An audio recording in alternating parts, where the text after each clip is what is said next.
Happy Saturday, Risers. Saagar and I are back to take another look at some of our favorite segments from this week. We spoke with Kyle Kulinski, looking back at the political winners and losers from 2019. The Intercept's John Washington discussed his story on Michael Bloomberg's use of prison labor to make phone calls on behalf of his 2020 campaign. Unbelievable.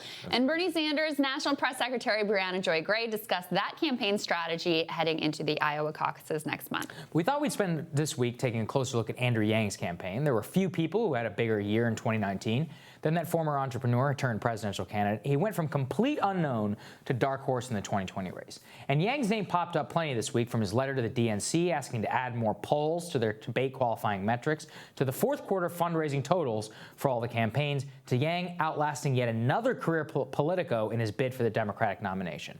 And on Thursday, Yang's South Carolina campaign chair, Jermaine Johnson, he joined Rising to talk about the candidate's appeal in the Palmetto State. When I go to little towns like Sellers, South Carolina, with Mayor Barbara Hopkins, and I say, hey, listen, let's talk about what this UBI could do for your community. You know, the last census, they had 206 people. But, you know, she's actually doing a census by herself. She's going door to door in her town. And they're going to actually have like 439 people, I believe.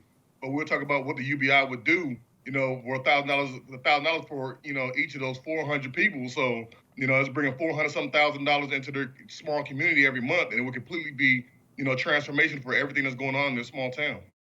One of the things that was powerful about Dr. Johnston's support for Andrew Yang is he himself had a very challenging upbringing, was homeless at times. So he was able to connect the freedom dividend and this idea for what it would have meant personally, specifically for himself, for his family, and also relate, you know, from his perspective, the campaign's perspective, how that's landing on the ground in poor communities of color and white poor communities across the state of South Carolina. That's the real test for Andrew Yang, and I think that's why that interview and his role there is so important, which is that if it's going to be real, then it has to take off in traditional areas of major Democratic support, black support in particular in South Carolina, older black voters, a lot of these Biden voters. He's got to win over quite of other people across the center. So far, he has shown a limited ability to do that. I mean, his fundraising numbers are out of control, huge, 400,000 donors, lots of earned media. No other candidate has been able to translate the internet message all the way up to the debate stage. So it's going to be really interesting to watch. It's incredible that those voters are even hearing that message in this election cycle. So that's pretty wild in and of itself.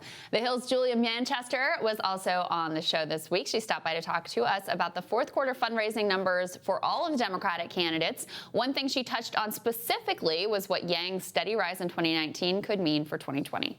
Yang has beat sitting senators, governors, and he was virtually unknown, I think, by the majority of the American public just a year ago before he started to gain this much traction. So it really shows how much traction he's gained, how much he's been able to communicate with voters, especially in Iowa. He's starting a three or 4 day bus tour of Iowa today, and he's really put all of his eggs in that one Iowa basket. And, you know, we'll see how that plays going into other states. But Andrew Yang has definitely defied expectations. And, you know, even though it's not the $34 million, it's certainly good for someone who was unknown. Right, exactly. Yeah.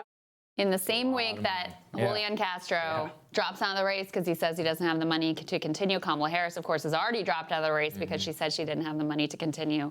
Andrew Yang posts $16.5 million. Right, and it changes the paradigm of politics. It changes people who are involved in politics. It gives hope. That's what democracy is all about, giving hope and voice to the people who feel voiceless. Truly one of those types of campaigns. And so, I mean, he really is somebody, real force to be reckoned with. It's really crazy. Indeed. And then we're going to finally return to my conversation with Ryan Grimm earlier this week about the problems with the DNC's debate qualifiers. He pointed out President Jimmy Carter wouldn't have been qualified for the 1976 primary by today's standards.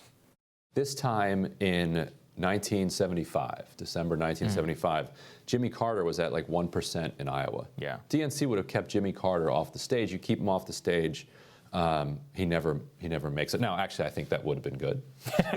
He was not a good president. He was a bad president. Great ex-president. Not a great president. But that's not the point. Like you don't want the DNC making those decisions. Now, Yang has framed it in the language of identity politics, which I think he's doing because he knows his audience. That's the language that they understand, the DNC and the media. But the real argument for diversity, for having him on the stage, to me, is the ideas that he brings are completely different. I think some of them are wrong. I think some of them are extremely useful to the debate. But it's great to actually be talking about things in a different way, to be thinking about the future and thinking through ways to approach it.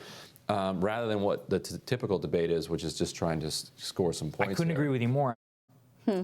I mean, that actually really sums up the way I feel about it. Some of these candidates, I don't care if I'm on the stage or not, because they're offering the same thing. You've got 5 other candidates out there saying the same stuff. We've heard the same arguments for 30 years.